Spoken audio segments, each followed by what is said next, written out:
Before we talk about Quiltworx paper templates and how they're used, let's look at how templates are used in regular quilt making. This is a tumbler template, and you can see that the blue indicates the seam allowance, so the seam allowance is already taken care of in this template. We measure the height of the template and we cut our fabric strips to that height. Then we layer our fabric strips in the order we want them, or in no particular order, like this. And then we take the template and we lay it on top and we cut our pieces. These types of templates are used to cut the exact size we need for the exact precision piecing that we need. So once you finish your piecing, you'll have your fabric still in the layers that you originally set up, and you'll have your stacks ready for piecing. So when we use Quiltworx templates, it's basically the same thing. We'll cut our fabric strips to a certain amount, then we'll use the templates how they are designed to be used depending on what type of template they are, and we'll cut the fabric pieces that we need for each section. In this case, this template that we used here for the tumbler is similar to what the Quiltworx single template is. It's one template where we cut multiple pieces.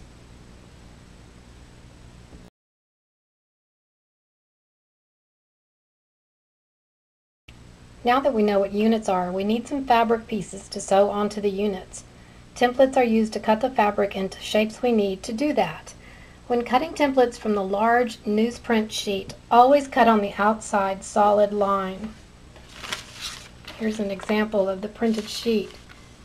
Here's the template. This is the large outside line right along here.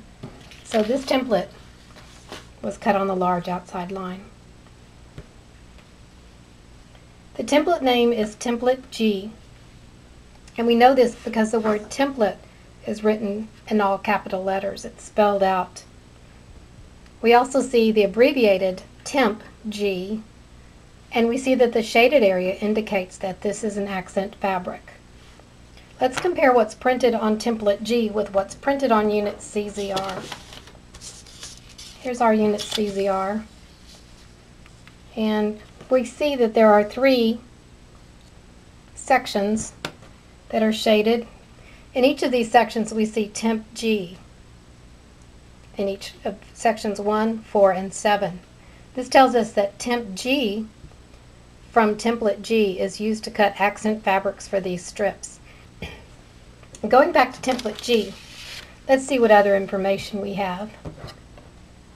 The dashed line indicates the seam allowance, and just outside the dashed line is the line we used when we cut it from the large newsprint sheet. This distance between the seam allowance and the outside edge of the templates gives you a little extra fabric to work with while piecing this section. We notice there are cutting instructions. It says to cut 3" by 42" strip with right sides up. So just like we did for the tumbler template, we cut strips the height of the template and stack them. So I'll show you how we do that.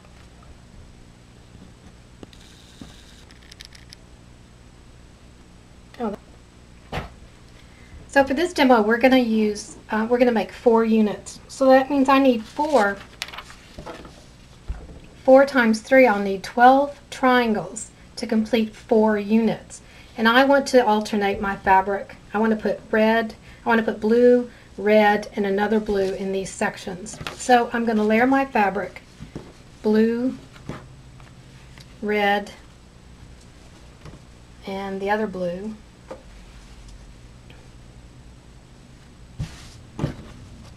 And before I cut, I'm going to take a little tiny bit and make some swatches.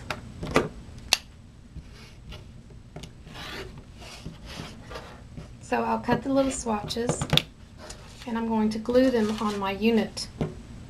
So I want to have this blue down here. I want to have the red here.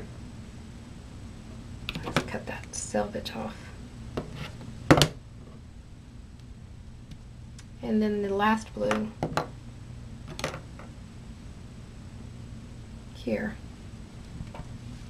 So these are how my fabrics are going to be pieced into this unit.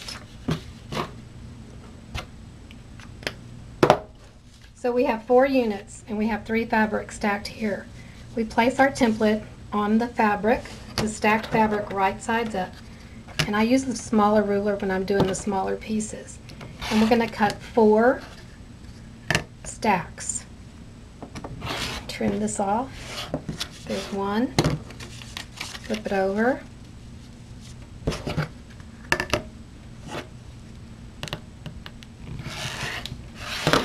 There's 2. And let's restack. And remember, you have the extra wiggle room between the dashed line and the outside cut line. So it's not rocket science. You don't have to worry about being exact, but don't be sloppy either. So that's stack 3 and stack 4. So for now you would just put the stacks together, and before we start piecing we will sort and stack these ready for piecing.